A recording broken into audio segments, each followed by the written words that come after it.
Assalamualaikum dan selamat sejahtera. Saya Rabiatul Adawiyah binti Abdul Majid dari SMK Tun Habaq.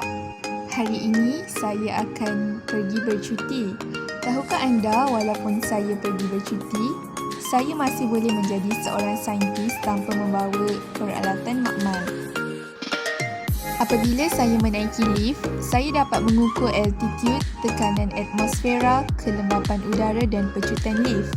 Tahukah anda apakah hubungan antara altitude dan tekanan udara? Ini disebabkan oleh ketumpatan udara berkurang apabila ketinggian bertambah. Anda pasti terkejut dengan kebolehan pengelok data yang dinamakan TM Nano Maker Kit ini. Alat yang kecil dan ringan ini sangat mudah untuk dibawa ke mana-mana. Ia akan merakam, menjadual sekaligus menganalisa data dengan serta-merta. Alat yang bersaiz kecil ini boleh mengukur jarak, pecutan, kelajuan putaran, kekuatan medan magnet, altitude, suhu, kelembapan, tekanan barometrik dan keamatan cahaya. Mari saya tunjukkan. Sekarang saya berada di dalam sebuah lift. Hubungkan TM Nano Maker Kit anda dengan telefon pintar menggunakan aplikasi Pocket Lab. Pilih graf pressure altitude dan pressure barometrik. Tekan record.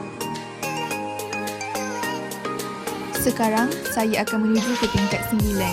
Anda akan mendapati graf altitude semakin bertambah, manakala graf pressure barometrik berkurang. Graf menunjukkan pada altitude 59.58 tekanan adalah 100.61. Pada ketinggian ini, saya juga boleh mengukur humidity iaitu kelembapan udara. Pada ketinggian ini, kelembapan udara juga berkurang.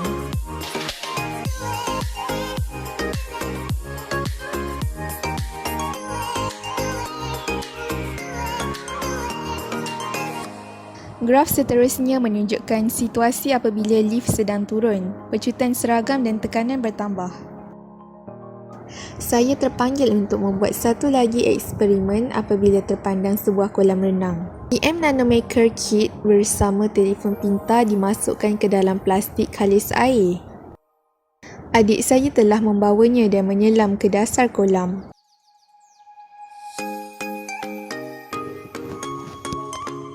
Graf yang diperolehi menunjukkan apabila kedalaman bertambah, tekanan juga bertambah.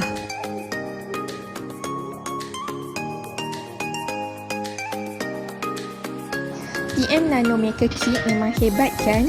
Anda semua patut memilikinya.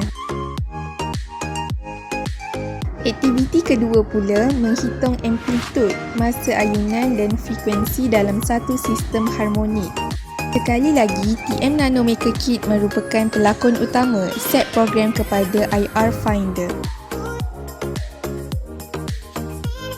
Kereta Lego diikat dengan spring yang serupa. Graf pelembapan ayunan telah dijana. Graf menunjukkan dalam satu sistem yang mengalami pelembapan, amplitude berkurang tetapi tempoh ayunan dan frekuensi tidak berubah.